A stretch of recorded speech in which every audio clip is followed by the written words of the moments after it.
우리는 왜 사는가, 왜 사는가 하는 것이 항상 중요한 화두죠.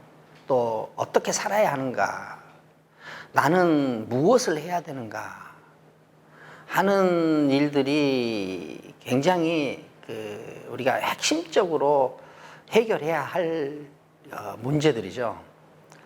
그런데 이런 모든 일들이 다 일어나고 이런 일들이 다 가능한 가장 궁극적인 토대, 즉 인간이 사는 목적은 무엇인가, 인간은 왜 사는가 하는 것을 볼 때 가장 궁극적인 의미에서 인간이 사는 이유를 찾는다면은 삶 그 자체입니다. 삶, 사는 것, 이걸 우리는 생존이라고 그러죠.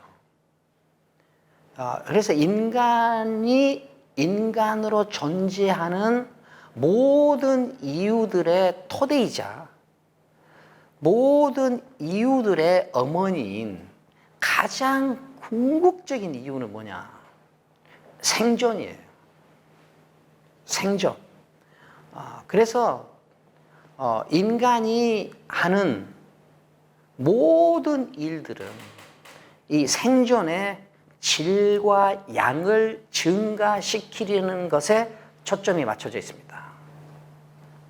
그래서 인간은 어떤 생각을 하든 무슨 일을 하든 생존의 질과 양을 증가시키는 것을 목적으로 한다.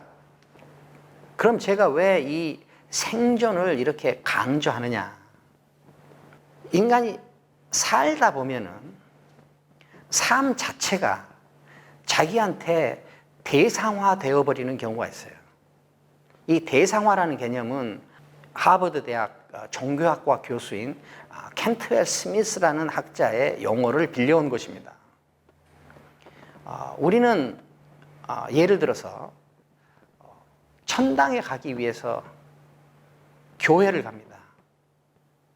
그런데 천당에 잘 가기 위해서 교회를 가는데 그 교회를 제대로 잘 만들어야 천당에 더 잘 갈 것이라고 생각하죠. 그래서 교회를 키운달지, 거기서 또 교회 조직을 만들어서 집사를 뽑고 장로를 뽑고 또 목사를 초빙하고 하는 일들을 하죠. 그런데 이런 일들은 전부 다 천당에 가기 위한 수단들이에요.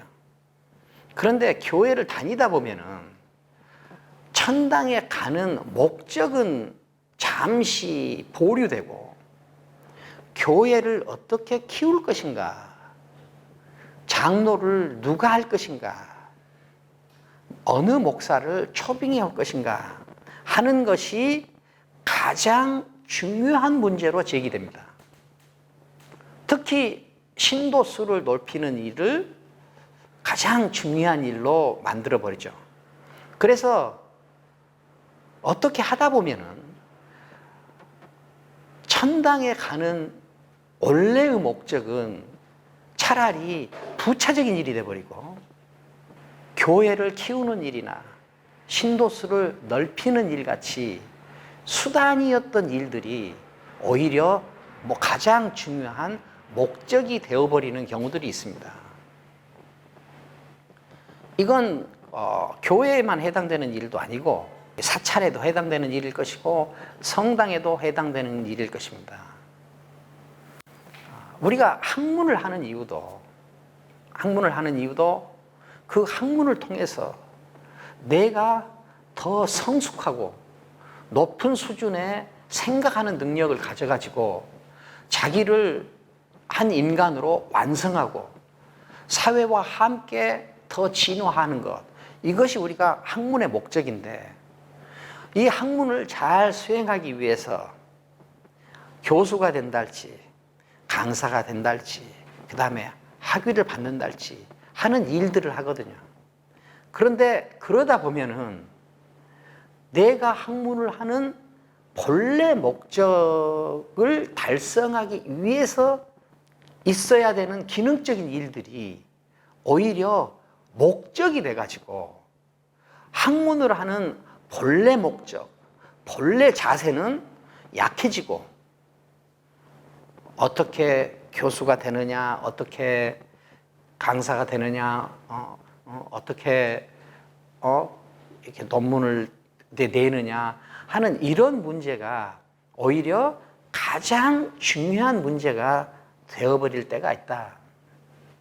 제가 지금 이 생존을 강조하는 이유는 우리 삶의 목적은 삶 그 자체, 즉 생존이기 때문에 우리는 생존의 질과 양을 증가시키는 일에 초점을 맞춰서 해야 되는데, 생존 자체가 자기한테 언제든지 지속적으로 자극되지 않고 생존이 하나의 익숙한 하나의 기능이 돼버리면은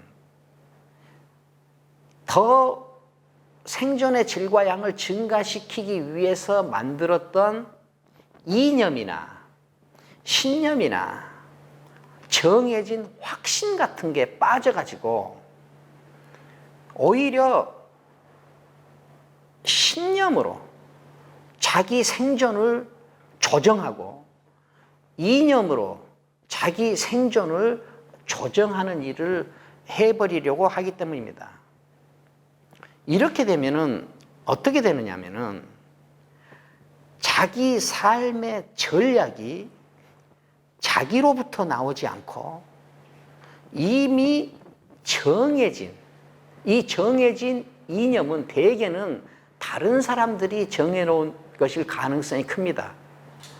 다른 사람들이 정해놓은 이 이념의 틀을 가지고 자기 구체적이고 울퉁불퉁한 자기의 생존, 자기의 삶을 그 이념에 맞춰서 평평하게 만들어버리는 우를 범하기 때문입니다. 한 가지 예를 들어보죠. 우리의 삶의 전략이 고도화된 것, 그것을 우리는 지식이라고 합니다. 그런 의미에서 우리나라는 아직 지식 생산국이 아니라 지식 수입국입니다. 지식 수입국이라는 말은 내 삶의 전략을 내 피와 내 땀과 내 욕망으로 건설한 것이 아니라 다른 사람의 피와 다른 사람의 땀과 다른 사람의 욕망으로 만들어진 지식으로, 만들어진 전략으로 내 삶을 컨트롤하고 조정한다는 뜻입니다. 우리는 왜 창의적이지 않은가? 우리는 왜 자유롭지 않은가? 우리는 왜 독립적이지 않은가? 하는 것은 우리 삶의 전략이 우리로부터 나오지 않았기 때문에 그렇습니다. 우리는 삶의 전략이 우리로부터 나오지 않은 구조로 도달할 수 있는 가장 높은 단계에 이미 도달했습니다. 이런 방식으로 우리는 더 나은 미래를 확보할 수가 없습니다. 이제는 단 하나 방법밖에 없어요. 우리 생존의 전략, 우리 삶의 전략을 이제는 우리 피와 우리 땀, 우리 욕망으로 건설할 때가 되었다. 우리가 우리의 생존 전략을 우리 피와 우리 땀과 우리 욕망으로 건설하지 않고 우리가 자유로울 수 있겠습니까?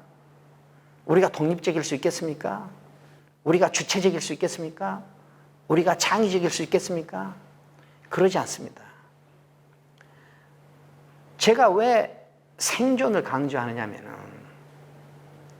우리가 하는 모든 지적 활동들 다 생존을 위한 것이다. 이 인식을 가져야만 우리는 우리 자신을 보게 됩니다. 우리 자신의 문제를 보게 됩니다. 우리 자신의 불편함을 보게 됩니다. 삶의 목적이 생존이라는 인식을 하지 않고 정해진 이념이나 신념을 추종하고 그것을 얼마나 순수하게 지키는가에만 빠져 있다면 우리는 한 번도 독립적이고 자유롭고 주체적이고 창의적으로 살다 갈 수 없다. 지적 활동은 정해진 이론을 적용하는 것이 아니라 자기 문제를 살피는 일입니다.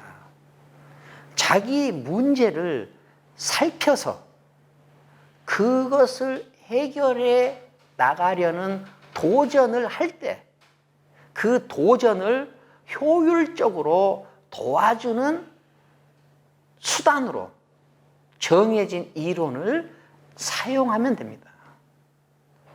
그런데 자기한테 있는 문제는 살피지 않고 자기한테 어떤 문제가 있는지 자기한테 어떤 불편함이 느껴지는지 이건 살피지 않고 다른 사람이 해결해 놓은 문제 해결, 다른 사람이 해결해 놓은 불편 해결, 이것을 우리한테 그대로 적용하는 방식으로는 우리는 절대 자유로울 수 없습니다. 우리는 절대 효율을 극대화시킬 수가 없습니다. 인간이 사는 목적은 무엇이냐? 삶 그 자체다. 생존이다. 이론이나 신념이나 자기 확신이나 그런 것들을 숭배하는 것은 자기가 자기 삶을 사는 일이 아니라 다른 사람의 삶의 전략으로 자기 삶을 피지배 속에 가두는 일이 된다. 그래서 우리는 이미 있는 이론을 우리 삶에 적용하려고 하는 태도보다는 나한테 무슨 문제가 있는지, 나는 어떤 불편함을 느끼는지 하는 것을 먼저 살펴야 된다. 이런 문제와 불편함을 먼저 살피는 태도가 일어나려면은 우리 삶의 목적, 즉 생존의 질과 양을 증가시킨다는 이 목적에 더욱 집중할 필요가 있다라고 보는 것입니다.